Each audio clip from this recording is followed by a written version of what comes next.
A Stanford PhD with access to cutting edge AI technology worth billions just cashed out $7 million in company stock, copied their entire code base to his laptop, and walked straight into the offices of one of the company's biggest rivals. This isn't corporate espionage fiction.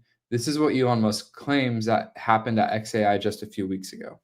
So the engineer in question, he was tweeting about how amazing his small team was while allegedly planning to hand over their life's work to OpenAI. So today we're diving into the most explosive tech lawsuit in 2025. Elon Musk is going after Sam again. All right, it never ends with Elon Musk and Sam Altman. Welcome back to the podcast with Startup Hack and me, McKay. We talk all things big business, tech, finance. And this past week, it's been a little bit of slower news, but we have a few things that we want to dive into with you guys. So thank you guys so much for joining us, and let's dive into it. How you doing, Startup Hack?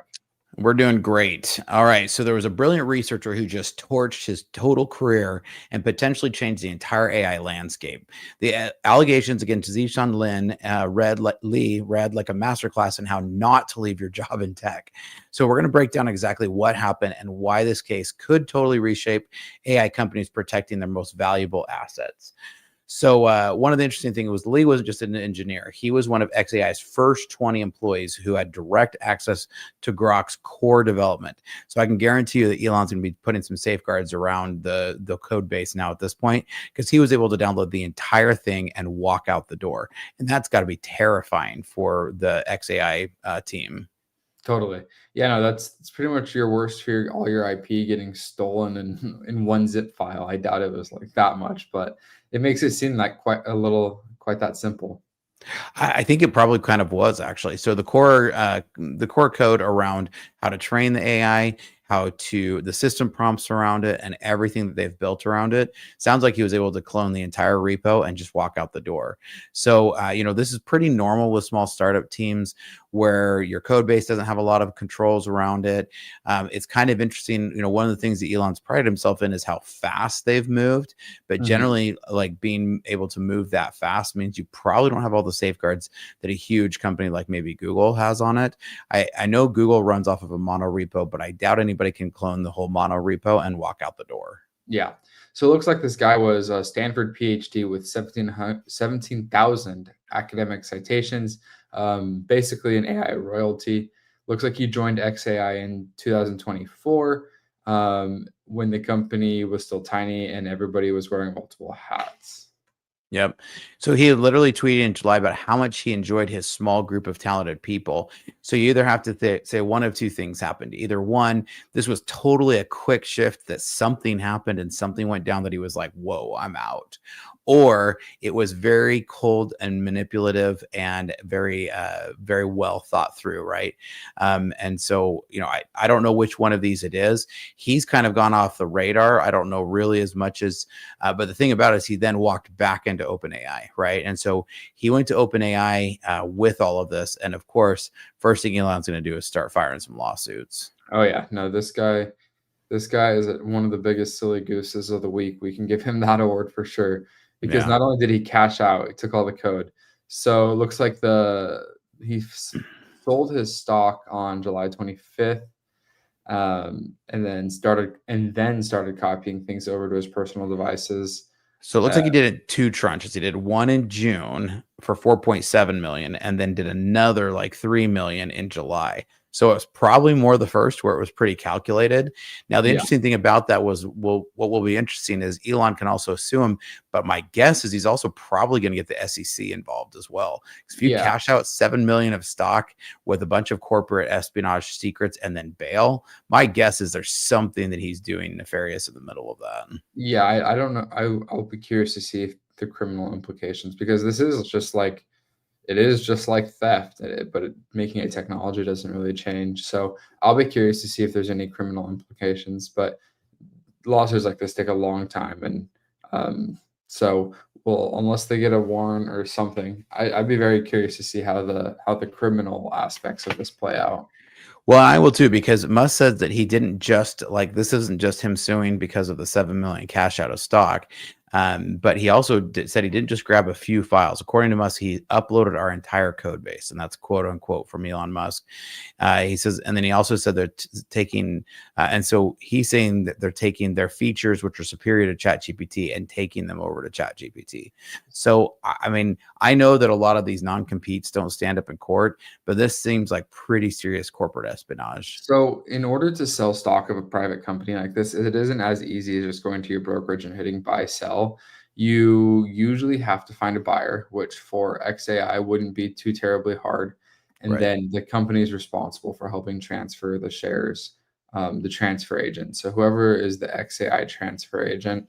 So, it wasn't like this could be done in secret. People had to sign off on the stock sale.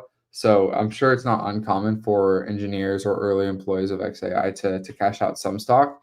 I'd be curious at what a percentage, how much of this was a percentage of, like, was this How much he 100%? owns. Yeah. Was this 100% or was it like 10%? Because if it's 10%, then people probably wouldn't look another way. But if it was 100%, then that definitely should have thrown some red flags for the xAI investor relations team.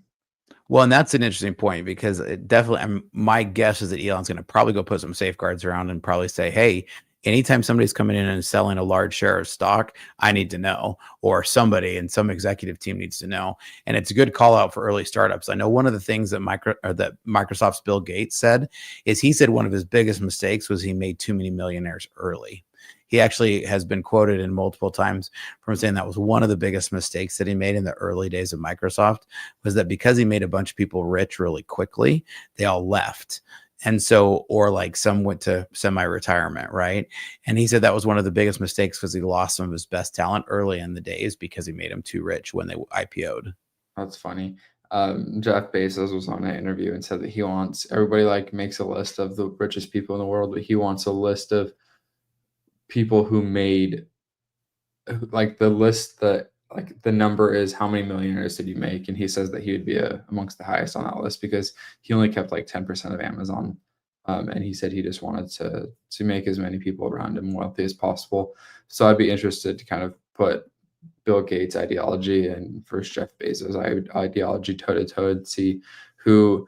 I mean, they're both phenomenal companies. I think Microsoft might be slightly higher right now, but there probably was a time that Amazon was higher. So it's just a difference in managing styles, but I think that's interesting. Well, I mean, he wasn't necessarily saying that he wasn't upset that he made so many millionaires. He was upset that he didn't tranche them out longer, right? Yeah, That he didn't somehow keep them with some gold handcuffs, that he let them like the day they IPO'd, suddenly he had half of his senior staff walk out the door because he made them too rich. And yeah. so he wanted to figure out. And so I think this was really early tech IPO days. And so, like, I think part of that was just strategy around what do you do to keep some of these people. And this would be a good question for Musk here, because somebody who was with xAI for less than 2 years, who was one of the most important people there, and then suddenly takes off. It seems like he already had accepted a job from OpenAI before this alleged theft occurred. His start date was set for August 19th, giving him weeks to plan this whole operation. So there should have been some telltale signs that I'm sure Elon's putting together, is my guess. But ultimately, at the end of the day, lawsuits will be incoming. Like, I mean, this guy is going to be defending himself and OpenAI because they hold a lot of they hold a lot of the culpability here too. Yeah, no, that's when you leave a company, you sign some separation agreement, whether there's severance or tied. If you resign, there probably was any kind of severance. Um, But but cashing out that stock had to have some implications too. sure. But when you sign these documents, it's saying that you're going to return all company property and you won't speak bad about the company, and you're signing all of these things. So he probably will absolutely lose this lawsuit unless there's another side to the story, which there usually is. But when it's this black and white, it's going to be very tricky. But we'll keep an eye on it. So OpenAI wasn't named as a defendant, but they're obviously in the mix of this, and it puts OpenAI in this really tricky spot. Do you keep working with him knowing these allegations? What do you think? I don't know, because the thing about it is that it will open the door for a massive lawsuit from xAI to OpenAI. If Elon can get any kind of proof that any of the Grok code ends up at OpenAI, if he can somehow prove any level of, and it could open the doors to a huge lawsuit. That more importantly, what could happen, which would be interesting, and part of the reason that we haven't seen OpenAI named yet in this particularly is because there could be a full corporate espionage attack that could come. And the bigger thing is not the money. Elon doesn't care about money. He's made that very clear over and over again. What he would want to do is go force OpenAI to open their doors and open up all their docs. Because if he could start being like, nope, you have to give me your entire code base to see where this code landed. And that could be a really scary thing from OpenAI's perspective if they have to open their doors to all their trade secrets. Yeah, that would be fascinating for sure. So xAI security flagged suspicious activity on August 11th. The company immediately reached out asking him to return the stolen data. He hired a criminal defense attorney, not the exact movement of an innocent person. During a meeting on August 14th, he confessed to taking files and covering his tracks. But even after admitting guilt, investigators found additional stolen materials he hadn't disclosed. He handed over other devices, but allegedly withheld passwords to critical cloud accounts. Jeez, what a mess. Yeah, it sounds like he's caught pretty red-handed. So I will be curious to see. I think the big question here to watch is to see if OpenAI washes their hands of him. I think they'll think he's too tainted, right? Like, you're not going to pick up a bag of money from somebody you think was a potential bag robber because you're worried that ink's going to explode on you, right? I don't think OpenAI wants to open that bag. My guess is they're going to stay a long ways away from this one, but it'll be interesting to see over the coming weeks. I wonder I wonder if he and Musk got in a fight and he was trying to get back. I don't know. This seems like a pretty evil thing. It was pretty calculated. It was clearly pretty calculated. I mean, you don't sell, like you said, you don't sell 7 million of stock, just arbitrarily for private stock like that. Yeah. So xAI is claiming that this stolen technology, the stolen IP that this guy stole, would save billions of dollars in research. These are apparently foundational AI architecture code chunks that he took, and that the lawsuit suggests this could give OpenAI an overwhelming edge in the AI race. When you're writing a lawsuit like this, you want to make it sound as you're the victim as possible. So that's definitely what they're doing here. With AI companies valued in hundreds of billions, these trade secrets are worth more than most countries' GDP. Especially right now, where the hype cycle is. And I mean, to one of your points here is it's kind of like Coca-Cola's secret recipe getting leaked to Pepsi. How big of a deal would that be? I don't know. Well, and in this day and age, where there's so much hype around this, a lot can be said for this. So it'll be interesting because we're seeing a lot of different shift on these. I'm going to share my screen here really quick because I saw this and I thought this was a funny. Let me see. I'm not used to sharing on this. Well, so I don't know if you want to share. Oh, there we go. Let me share this here. So this was a quote from Mark Cuban, and I think this is really funny, right? He says, and so it's interesting. These are some of the early signs you start seeing of the bubble burst. And I think this will go to this, right? Because it talks about how much these AI secrets are worth. So Mark's starting to question this. It's interesting because he was pretty early proponent and one of the people who was really big on the AI is going to take over the world. But he says, if AI is going to destroy white collar jobs first, shouldn't we already be seeing occupational declines in office buildings, particularly in big cities where large employers are primarily based? Or am I missing something? So he's just going after one of these key indicators. And there's very few things you'll find me agreeing with on Mark Cuban, but I think that's, one of the things that is kind of interesting as we see this over the coming weeks and months, that we're these signs of the huge AI overtake, and so Musk is trying to say this is worth, as much as some countries' entire GDP. And unfortunately right now with the hype cycles, it is, but we're not really seeing that prove out into those huge, large, dominating GDP. We haven't seen any of it actually impact the GDP. We're not seeing offices decline. We're not seeing, we are seeing some talent hire changes, but that leads us kind of to the next part about, how well this AI talent war has been going for Meta. Yeah.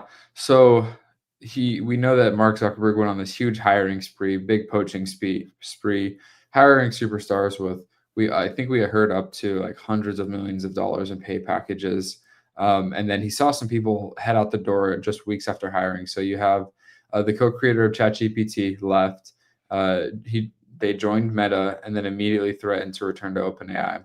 Other high-profile hires like Noam Brown left Meta's AI labs, citing internal dysfunction. Meta's spending millions on talent that won't stay, the exact opposite problem of xAI's situation. I wouldn't say the exact opposite. I say about the same as of the last story we just read.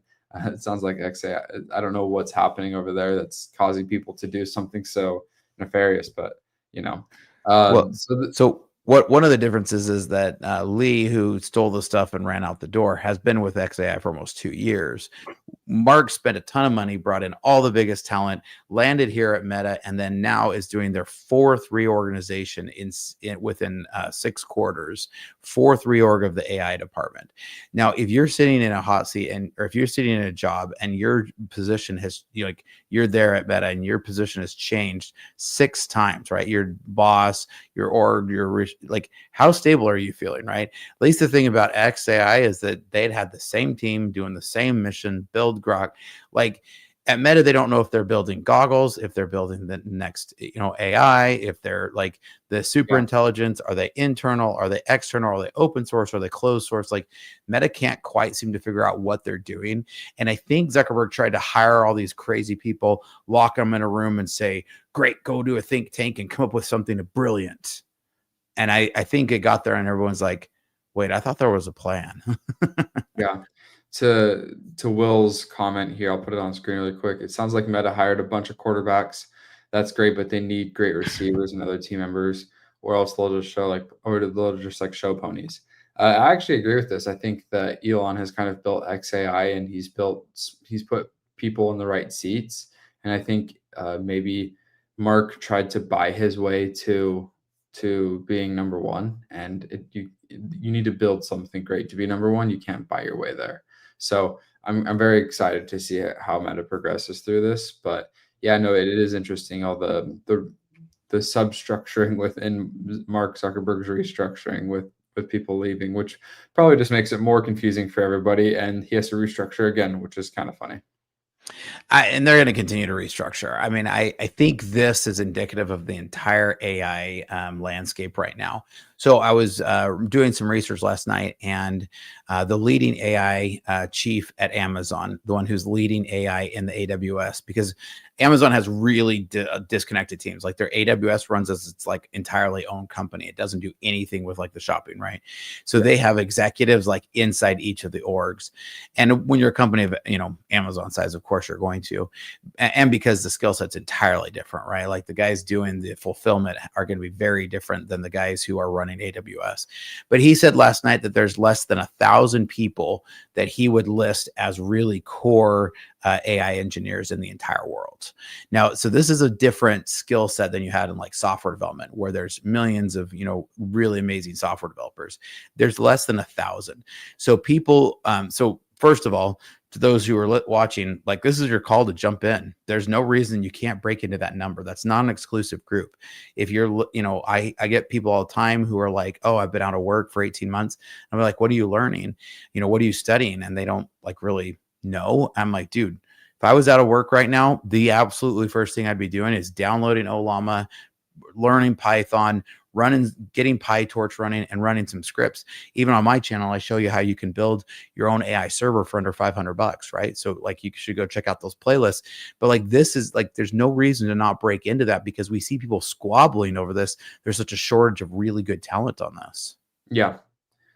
Yeah. And to your point, AI can write code, but it doesn't build software or products or end-to-end solutions. So learning how to be the front, the middle, and the back of these software solutions, it's what's going to build into that being part of that 1,000-person list.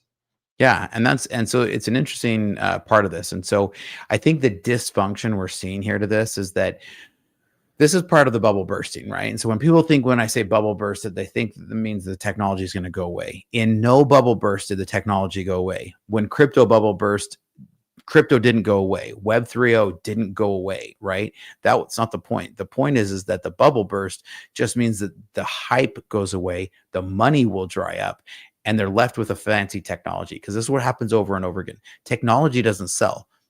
Sales, right? Like sales are the ones that get sales. So the technology will remain around. It's me curious to see what the industry does with it over the next 5 to 10 years, because we're clearly seeing a lot of the AI leadership saying that we're hitting some of our limitations. Totally. Yeah, we're going to go back into earnings season here in 2 or 3 weeks, and I think we'll have a lot more news cycle, a lot more drama, a lot more product announcements. But when you're kind of in the middle of this awkward in between news cycles, and everybody's just released theirs, I think Apple will have their WWDC here soon. Apple new announcement. When was it? It's September 9th. So in a week from today, we will have Apple's new announcement. So are they going to finally announce something with AI? I don't know. We're not going to quite be able to cover it in next week's episode, but the following week, or maybe we can do a late night special Tuesday night. I don't know. We'll figure it out. But yeah, I'm very excited to see what Apple's going to announce in a week. Do you have any ideas? I don't know a lot about Apple, but I think one of the ones that's been really interesting to watch over the last 10 days has been watching Nvidia. So Nvidia had their earnings call. And one of the things that was really interesting is their gaming division and a lot of those other pieces showed really strong earnings, right? They were still off the charts in their earnings for the gaming. So what you can tell is that this is going down market, right? Because what was down and what's been negative for the last 2 quarters is their data center numbers. Their data center numbers missed expectations. And because of that, Nvidia's had a rough week on the stock market. But that, I think what we're seeing now is we're seeing that technology push down. We're seeing that niche down that I've been talking about for the last 18 months. And so that's what's interesting, is you're seeing more workstation builds than server builds on AI hardware. Interesting. I didn't draw that connection between the gaming and the workstation. So you think the gaming and workstation just they go together? I know they are. The 5 series Blackwell chips are really good, and they're the best cost per watt. Who cares about cost per watt? You think Musk cares? I mean, he does it at a big scale, but I guarantee you where that cost per watt is on the little guys, right? Can you slap in a huge, like, what could have, so a Blackwell chip now in a cost that a small business can afford was something that was literally unachievable. So we were talking about $40,000-$50,000 to get an H100 6 months ago. Now you can get that for less than $9,000, right? Now you can get the 6,000 Blackwell chip for less than $6,000. So you just downsize that cost from an H100 to down to a 6,000. And now you've got a comparable chip that somebody like me on a small business can afford. Something sub 10,000 is not priced by accident. That's targeting your medium business, your medium to large business, because enterprise are the ones who can afford 50,000 plus. Your small and medium businesses, not a lot of small, but most of your medium businesses can find $10,000 in their budget. Totally. Awesome. Well, Starter Pack, this has been fun. I enjoyed hearing your take on the xAI lawsuit, Meta's AI reshuffling again, and Nvidia's growth. I think we're starting to see the niche down, which you've pointed out. Do you have anything else? I think that's all that we really have for today. As always, if you need help with your getting custom software built for your company, reach out starterpack.com/Spencer. But yeah, we love to build software for folks. Perfect. All right. Well, we'll see you next Tuesday. Thanks so much. All right. Thanks. Bye.